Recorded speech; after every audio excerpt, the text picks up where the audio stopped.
There is someone in your life right now who has never once shown you who they actually are. What they have shown you is warmth, and it has felt real enough that you have never thought to question it. The reason this is difficult to detect is not that you are not paying attention. It is that performed warmth is structurally identical to real warmth at the surface level. The same words, the same timing, the same apparent care. The only difference is what is driving it, and that difference is invisible until you know what you are looking for. This video is not about becoming suspicious of everyone around you. It is about understanding one specific structural distinction: warmth that costs the person something, and warmth that does not. Once that distinction becomes visible to you, you will not be able to interact with people the same way again. I will tell you now that some of what follows applies to someone specific in your life. You will know who it is before we are finished. Real warmth has a cost. That is the foundational fact. When someone is genuinely warm toward you, genuinely interested, genuinely supportive, genuinely present, something is required of them. Attention that could go elsewhere. Energy that is finite. The temporary suspension of their own concerns in favor of yours. Real warmth is an expenditure. Performed warmth costs nothing. It is a behavioral pattern that has been refined, usually unconsciously, to produce a specific outcome: your trust, your approval, your lowered guard, with the minimum possible investment. The distinction reveals itself most clearly when warmth becomes inconvenient. Real warmth persists under conditions that would extinguish performance. It appears when the person is tired, when they have nothing to gain, when the room is empty and no one is watching. It does not intensify when something is needed from you. It does not arrive on schedule. Performed warmth has a different signature. It is present when presence serves a purpose. It disappears, not abruptly, but gradually, when the dynamic shifts and there is nothing left to gain from maintaining it. The withdrawal is always deniable. A bad week, a busy period, life getting in the way. Watch for warmth that contracts precisely when your utility does. That pattern does not belong to circumstance. It belongs to structure. Here is the inversion that most people miss. Genuine warmth is not consistent. Real care fluctuates. The people who actually like you will sometimes be distracted, sometimes be unavailable, sometimes be so caught in their own lives that they fail to show up the way you needed them to.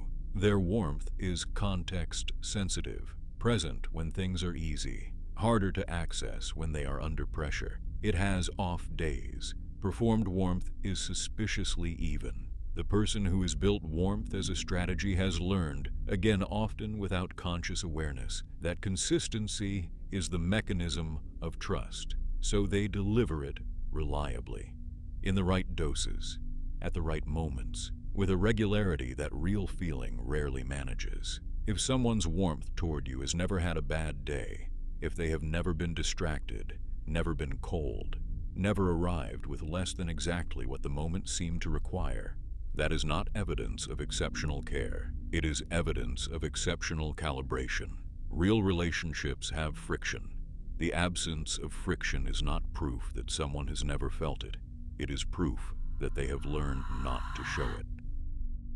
Now, I want to tell you the part of this that is genuinely difficult.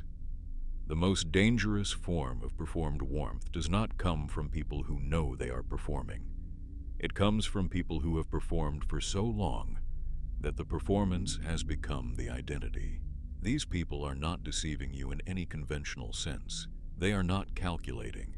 They are not aware of a gap between what they feel and what they express, because the gap has been closed, not by becoming genuine, but by the construction becoming complete. They believe they are warm. They experience themselves as warm. In many moments, the warmth they offer you is sincerely felt, but it is felt in service of something that has nothing to do with you.